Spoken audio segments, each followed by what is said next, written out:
Nah,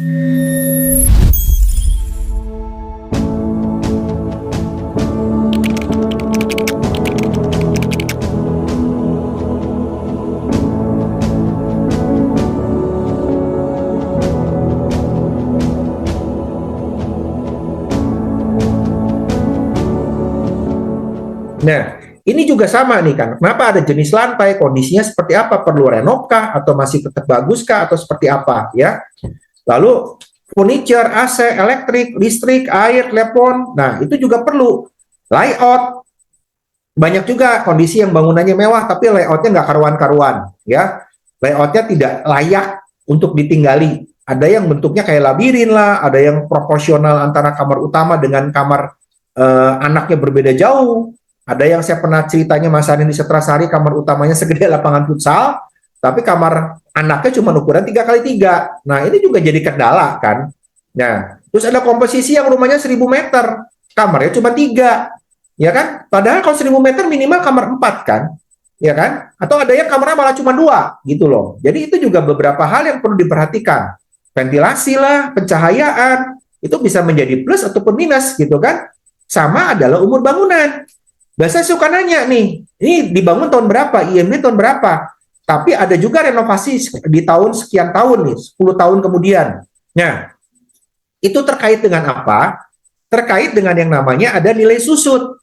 Biasanya kalau kita ngitung bangunan, kita kan harus ada asumsi susut per tahun tuh 2,5% sampai 5%. Sehingga bangunan yang sekarang kalau dibangun baru dengan harga 10 juta, kalau sudah dibangun 10 tahun yang lalu, berarti kan ada susut 25%. Atau 50% malah ya, sehingga harganya kita nggak bisa ngitung 10 juta lagi nih, bisa jadi mungkin 7,5 juta atau 5-6 juta, tergantung kita lihat spek bangunannya seperti apa. Karena pada saat kita ngitung harga appraisal itu kan ada harga tanah plus harga bangunan ya.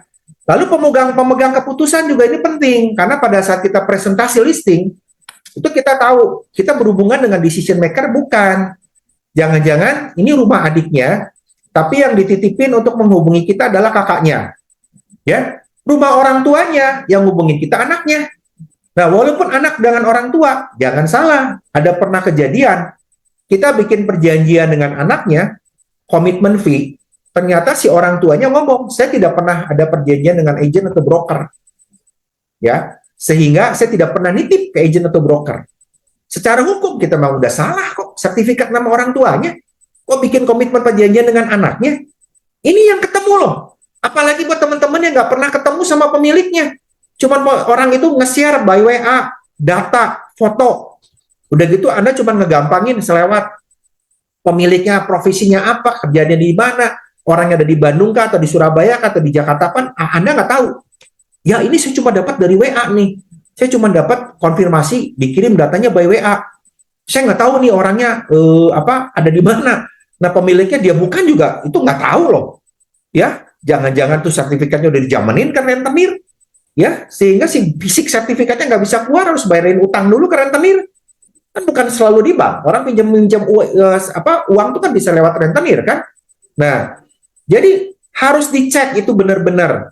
Terus motivasi jual ini yang terpenting, karena terkait dengan apa? Terkait dengan nanti saya akan membahas lebih lanjut antara priority listing, yang mana prioritas utama, yang kedua, ketiga, sehingga melahirkan yang disebut dengan listing potensial.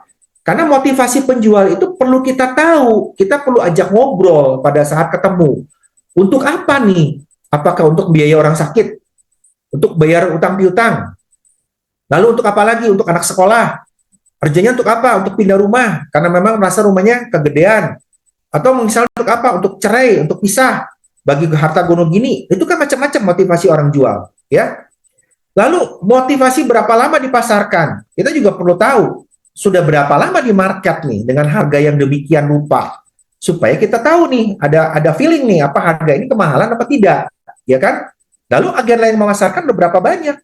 Oh ternyata ada 20 agen Pak selama 5 tahun. Nah ya berarti yang bermasalah adalah si penjual nih. 20 agen 5 tahun nggak laku-laku. Berarti ada something wrong dong sama properti ini, ya.